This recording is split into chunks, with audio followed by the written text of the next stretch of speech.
तुम्हारे नहीं समझ में आई।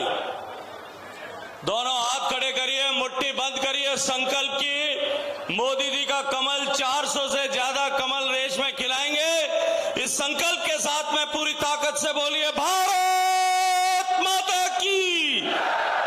भारत माता की। बोलो जय जय श्री राम, जय जय श्री राम। बोलो राम सा पीर की, बोलो गुरु जम्बेश्वर भगवान की, बोलो तेजाजी महाराज की। क्या हो गया?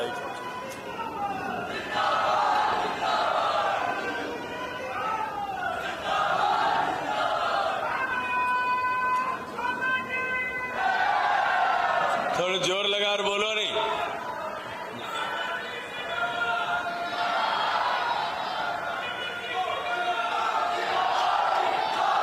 मोदी मोदी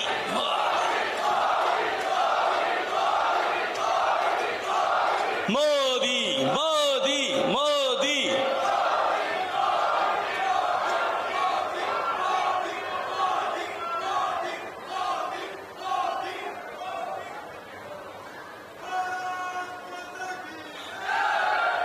बोलो तेजाजी महाराज की, बोलो बाबू धनी की, बोलो श्रीयादे माई की, बोलो राजेश्वर भगवान की, बोलो लिखविदास जी महाराज की, बोलो सियावर रामचंद्र की। नामांकन की सभा में जब हम मोदी जी को एक बार फिर प्रधानमंत्री बनाने के संकल्प के साथ इस जोधपुर लोकसभा क्षेत्र में लगातार तीसरी बार भारतीय जनता पार्टी का कमल खिलाने के संकल्प के साथ यहां एकत्रित आए हैं, हम सबको आशीर्वाद देने के लिए, इस कार्यक्रम की गरिमा बढ़ाने के लिए यहां आए हुए सभी पूज्य संतों के श्री चरणों में नमन करता हूं, अभिनंदन करता हूं। उनका आशीर्वाद आपके और मेरे और भारतीय जनता पार्टी के लिए मांगता हूं। हम सबके बीच में उपस्थित इस राजस्थान के भारतीय जनता पार्टी के कार्यकर्ताओं का परिवार, जो 1 करोड़ से ज्यादा लोगों का परिवार है, उस परिवार के सम्मान के प्रतीक, कार्यकर्ताओं के सम्मान की धुरी राजस्थान के यशस्वी मुख्यमंत्री श्रद्धेय भजनलाल शर्मा जी का मैं पूरे जोधपुर लोकसभा क्षेत्र के भारतीय जनता पार्टी परिवार की तरह से स्वागत करता हूं। जोरदार तालियां बजा करके स्वागत कीजिए। मंच पर उपस्थित, समय की कमी है, मुझे कहा 5 मिनट में ही खत्म करो क्योंकि 2:15 बजे जाना है, 2:15 बजे जाना है, इसलिए जल्दी खत्म करना पड़ेगा। मंच पर उपस्थित राजस्थान सरकार के सभी सम्माननीय मंत्रीगण, संसद के मेरे वरिष्ठ साथी, भारतीय जनता पार्टी के जोधपुर लोकसभा क्षेत्र के सभी सम्माननीय विधायक, मारवाड़ के दूर दराज के विधानसभा क्षेत्रों से आए हुए सभी सम्माननीय विधायकगण, सभी पूर्व जनप्रतिनिधिगण, भारतीय जनता पार्टी के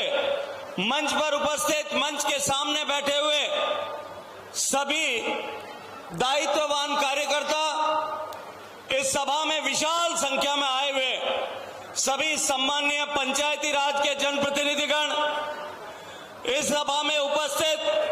सभी जनप्रतिनिधियों के प्रतिनिधिगण,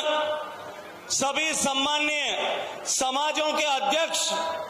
और इस देवतुल्य सभा में पधारे हुए भारतीय जनता पार्टी के कमल खिलाने के विश्वास को लेकर के माननीय मुख्यमंत्री जी को भरोसा दिलाने के लिए कि जोधपुर लोकसभा की तरफ से आप निश्चिंत रहिए, ये भरोसा दिलाने के लिए आए हुए मेरे सभी देवतुल्य कार्यकर्ताओं के श्री चरणों में वंदन करता हूं, अभिवादन करता हूं, नमन करता हूं। मित्रों, मुझे भारतीय जनता पार्टी के शीर्ष नेतृत्व ने और राजस्थान के नेतृत्व ने लगातार तीसरी बार आप लोगों पर भरोसा करके, आप लोगों की ताकत पर भरोसा करके, आप लोगों के स्नेह की ऊर्जा पर भरोसा करके एक बार फिर भारतीय जनता पार्टी की तरफ से इस जोधपुर लोकसभा क्षेत्र के लोगों के सेवा करने का सौभाग्यपूर्ण अवसर दिया है। मित्रों, यह अवसर मुझे नहीं, जोधपुर लोकसभा क्षेत्र के भारतीय जनता पार्टी के सभी कार्यकर्ताओं को मिला है। मैं इन देवतुल्य कार्यकर्ताओं को यह अवसर समर्पित करता हूं। आप सबके श्री चरणों में इस अवसर को समर्पित करता हूं। मित्रों, भारतीय जनता पार्टी की सरकार 2014 और 2019 में जिस विश्वास के साथ में आपने बनाई थी, उसके बाद जिस तरह का परिवर्तन जोधपुर और लोकसभा क्षेत्र में और देश में देखने को मिला है, भारत की तकदीर और तस्वीर जिस तरह से बदली है, एक तरफ गरीब के कल्याण के मार्ग से होकर के देश के गरीबों के जीवन में माननीय मोदी जी के नेतृत्व में परिवर्तन लाया गया है, वहीं दूसरी तरफ भारत की छवि को बदलने का संकल्प लेकर के भारत की शक्ति और सामर्थ्य को बढ़ाते हुए इस देश का सम्मान पूरी दुनिया में स्थापित हुआ है। वो सिर्फ और सिर्फ आप लोगों की इस वोटों की ताकत और आप लोगों के कठोर परिश्रम के कारण से हो पाए। अभी हाल ही में विधानसभा चुनाव संपन्न हुए और विधानसभा चुनाव में जिस तरह से आप सब कार्यकर्ताओं ने अनथक परिश्रम किया, भागीरथी पुरुषार्थ किया और पुरुषार्थ करके मुख्यमंत्री के गृह नगर में, मुख्यमंत्री के गृह जिले में 10 में से 8 सीटें और जोधपुर लोकसभा क्षेत्र में 8 में से 7 सीटें प्रचंड बहुमत के साथ में आप सबने जिता करके यह संदेश दे दिया था कि अब की बार मोदी जी की सरकार फिर बनाने के लिए हम सब लोग तैयार हैं। माननीय प्रधानमंत्री जी के नेतृत्व में देश की सरकार ने जिस तरह से लंबे समय से जो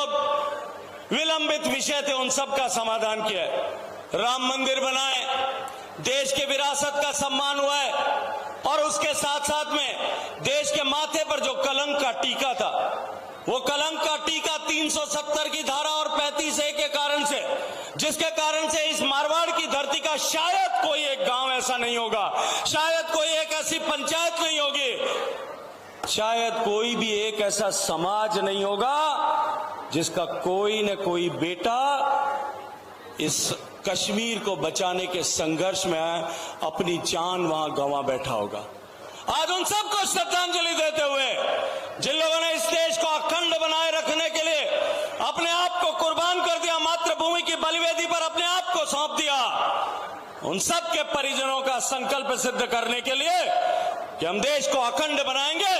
समर्थ बनाएंगे, शक्तिशाली बनाएंगे, संपन्न बनाएंगे और विकसित भारत बनाएंगे। इस सपने को पूरा करने के लिए, इस सपने की आधारशिला रखने के लिए और माननीय मोदी जी के नेतृत्व में भारत को विकसित भारत बनाने का सपना लेकर के जो 25 साल का लक्ष्य रखा गया है, उसकी आधारशिला रखने के लिए जो लोकसभा का चुनाव हो रहा है, मित्रों, इस चुनाव में अपने परिश्रम की और पुरुषार्थ और योगदान की आहुति देने के लिए हम सब लोगों ने जो संकल्प किया है, उस संकल्प को माननीय मुख्यमंत्री जी के सामने व्यक्त करते हुए मैं आप सबसे अनुरोध करूंगा, एक बार अपनी दोनों भुजाएं उठाइए, संकल्प की मुट्ठी को बंद करिए और पूरी ताकत के साथ में बोलिए, जय जय श्री राम, जय जय श्री राम, भारत माता की, भारत माता की। और अब मैं सीधे माननीय मुख्यमंत्री जी से अनुरोध करूंगा कि वो पधारे और हम सब कार्यकर्ताओं का पूरी ताकत के साथ में हम कार्यकर्ता काम कर सकें, इसके लिए मार्गदर्शन करें। आदरणीय मुख्यमंत्री जी,